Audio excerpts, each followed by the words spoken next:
Hey, what's happening, guys? This is Jason. You're watching RC Off-Road Racing. We got a race this weekend at WCRC. I think I got my car ready. Over the past probably 2 months, I've probably gone through two sets of A-arms, two or more. I know I've broken at least two or three of them. So, I happened to see a guy's post on Facebook where he posted, if you're, running a 6 or a 7, you're still running the stock arms, it's time to upgrade. Well, I'm glad I seen that because, I decided I was going to upgrade to the 8 arms. And, I don't think I've seen it where anybody's broke any 8 arms. I haven't seen that. So, I'm sure someone has, but I just haven't seen it. But they're definitely a lot stronger. So, if you are going to switch, you're going to have to get or make sure that you have some screws for the inserts, and you're also going to need the pins, which I neglected to order either, but till after these came in, I realized I was going to need them, so I ordered them. They should be here today, the pins. So the race is tomorrow. On the delivery or the tracking, it says they're out for delivery, so they'll be here in a little while, and then I'll have this thing ready to go. Let's see. I've also got a lot of things that I've upgraded on this. I went ahead and redid the shocks, and this time I had some VRP pistons that I had that came with one of these buggies I bought over the past couple of years, and I went ahead and decided to install those. So I'm running VRP pistons in the front and rear. I've got 45 weight fluid in the front and 40 weight in the rear. Of course, I'm running 7.75 in the differentials. So I'd gotten these batteries the same week. The Wi-Fi lipos had come back in stock. Jack notified me and sent me out a replacement for the original one he had sent, which I had had no problems with it, until maybe 4 or 5 months after owning it. On a jump, a bad landing, I had one of the solder joints come loose on the inside of the battery. So anyway, because this happened last time, I was going to buy an Wi-Fi lipo because they didn't have them in stock. Last time I'd gone with Vant, which was like $60, and that thing didn't work. It was crap from the beginning. But anyway, this time I went with Z because I got a buddy who runs some Z lipos who has no trouble with them that I'm aware of anyway. So I ordered this one, and it did okay the first 1 or 2 runs. Then I started noticing a lag in the acceleration, so I threw it on this. Let me show you. Let me show you what this lipo here, the Wi-Fi lipo. This one is just real bad.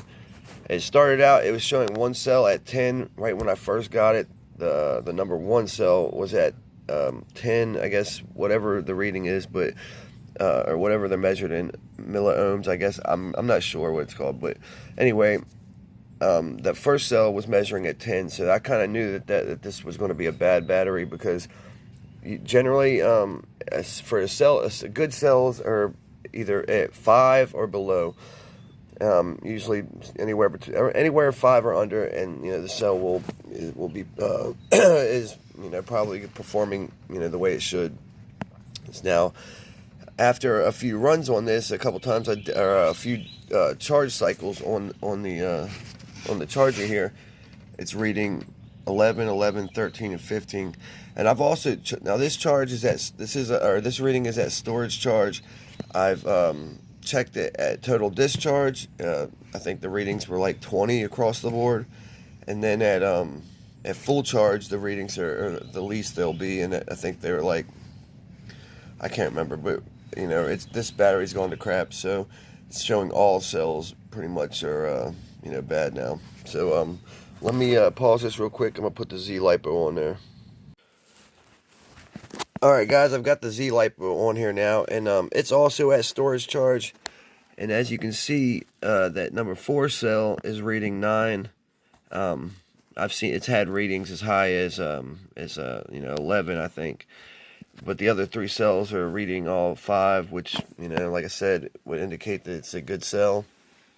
I want to go ahead and say real quick, I don't believe either of these batteries are bad battery companies. I think that this just happened to be a a bad batch maybe, or just one particular one that's bad.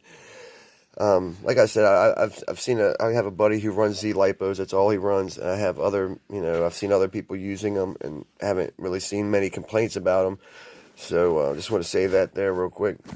But yeah, so this one is got that one cell reading 9 right now. They've already sent me out another Z lipo that should be here in a few days. So, but for this weekend, I'm gonna have to use this one, or maybe I find a buddy there that has one I could use. But I don't know. We'll just have to see. Alright, so that feature on this charger is invaluable. I use it often to kind of give me a status of my batteries. If one starts acting up a little bit, I can kind of get a reading. And it seems to be pretty accurate. Every time I'm having trouble, I can isolate it down to a particular cell, and that cell it'll have less voltage than the other cells usually. All right, so like I said, I've been getting some replacement parts and get some upgrade parts. One of the things I've done, I've been using these for a while, but I use 2.5 millimeter screws in a lot of areas on this on these buggies, because the 2 millimeters they tend to strip, and the heads of the screws. So I just when I can I use a 2.5 head screw. So. Alright, so I replaced this centered diff cover here, and it came with the centered braces for front and back, and it comes with the back little mounting thing there. So I went ahead and replaced that also. I also replaced the steering bearings, which were a real pain in the butt, because I'm sorry, I replaced the bearings last time. This time I had one of the screws in the bottom broke off inside of the steering post there. So luckily I had some other steering posts that I had ordered when I originally replaced the bearings in this, because I thought I wasn't going to be able to use the ones I had, because I had this screw was stripped down in there, and I think this one was also. But anyway, I was able to get both out and reuse them, so I had some extras laying around. You guys gotta excuse my voice. I've got a cold this week, so I am going to make it to this race, though, come hell or high water.